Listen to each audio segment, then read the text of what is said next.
नमस्कार, मैं हूं आपके साथ अनुष्का राय। आइए बढ़ते हैं आज की खास खबरों की ओर।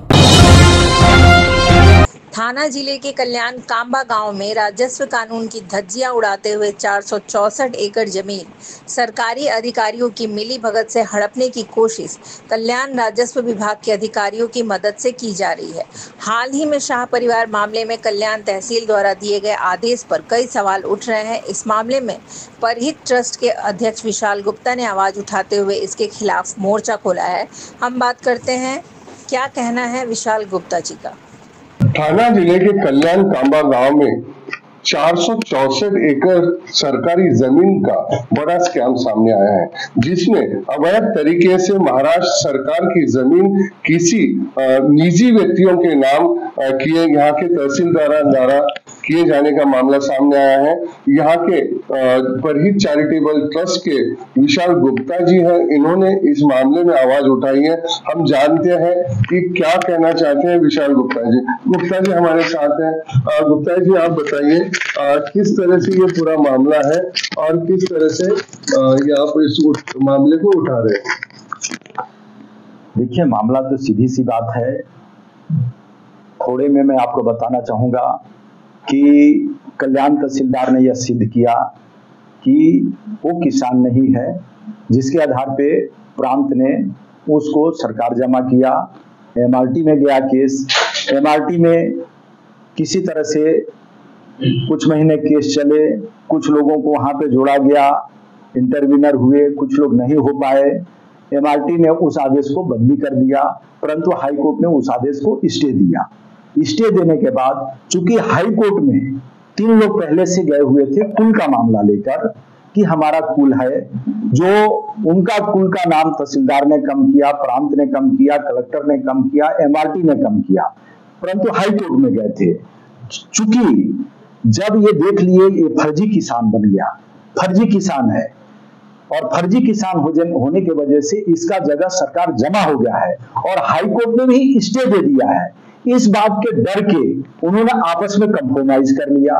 जब कंप्रोमाइज किया तो हाई कोर्ट के ध्यान में आया कि ये बदमाशी कर रहे हैं, ये डर से आ रहे हैं। सबूत ये कहना होगा कि किसी ने 302 का केस किया है और जब सजा के डर से, भाई तुम्हारे घर परिवार को मैं पालन पोषण करता हूं, इतना खर्चा दे देता हूं, एक्चुअली सेम चीज इसमें हुआ है। तो हाई कोर्ट ने उसको इनकार कर दिया। तो फिर सुप्रीम कोर्ट में गए। सुप्रीम कोर्ट को गुमराह किया गया कि हम 2 आदमी समझौता करना चाहते हैं, लेकिन हमारी बात को हाई कोर्ट नजरअंदाज कर रही है। सुप्रीम कोर्ट के नॉलेज में पूरी बात नहीं लाई गई और उसी बात के आधार पर सुप्रीम कोर्ट ने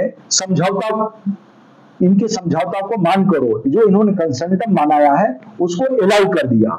तो उसी के आदेश में, उसी आदेश को ध्यान में रखते हुए इनकी जो कुल की बात थी, उस कुल के तहत आधी जगह उसकी, आधी जगह इसकी, इस बात को उनकी कंप्रोमाइज हो गई। अगर ये बात के आधार पे भी होता है तो जिन लोगों का नाम वहां पे चढ़ा हुआ था उनको भी आधा आधा हक मिलना चाहिए। जो आदिवासी लाचार है, मजबूर है, हाई कोर्ट तक नहीं जा सके, तो क्या उनका हक अधिकार, जो सैकड़ों वर्ष वहां पे रह रहे हैं, उनके दादा परदादा जो भी हैं, उनके पूर्वज वंशज सब वहां वर्षों से जी खा रहे हैं, तो क्या एक झटके में कि भाई सुप्रीम कोर्ट का आदेश ऐसा है करके उनको बेघर कर दिया जाए? ऐसा इंसानियत मानवता कहाँ है? कानून किस लिए बना हुआ है? आम आदमी की रक्षा के लिए, आम आदमी की सुरक्षा के लिए, न कि उनको बेघर करने के लिए।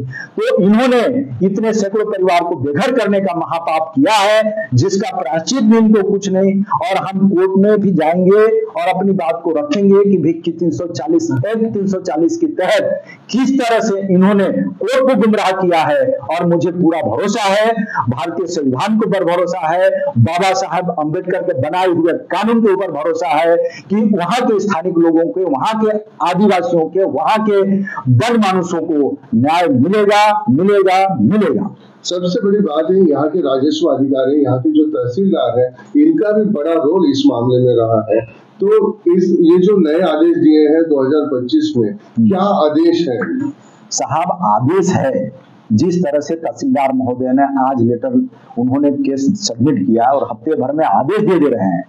मैं उन्हीं तहसीलदार महोदय से पूछना चाहता हूं कि पिछले कई वर्षों से मैं लिखित में दिया हूं, हमारे संस्था के पास कई आदिवासी रोते हुए आए कि हम वहां पे खेती किए हैं, और कई पत्रकारों को भी मैंने दिखाया वहां पे सैकड़ों एकड़ पे खेती उनकी लगी हुई है। हमने उसमें उनका नाम नोट करने के लिए बोला, उनका उत्तराधिकार में नाम लाने के लिए बोला, तो वो तहसीलदार महोदय जब नशे में थे, बेहोशी की हालत में थे, उन्होंने उनका नाम क्यों नहीं लगाया वहां पे? जब एक तरफ गरीब के लिए क्या अलग कानून है और साहूकारों के लिए क्या अलग कानून है, इस बात को ध्यान में लाना चाहिए। मेरा विनंती है महोदय से कि इस तरह से आपकी कुर्सी छिन जाए तो आपको पता चलेगा कि कैसा होता है दुनिया में जीना।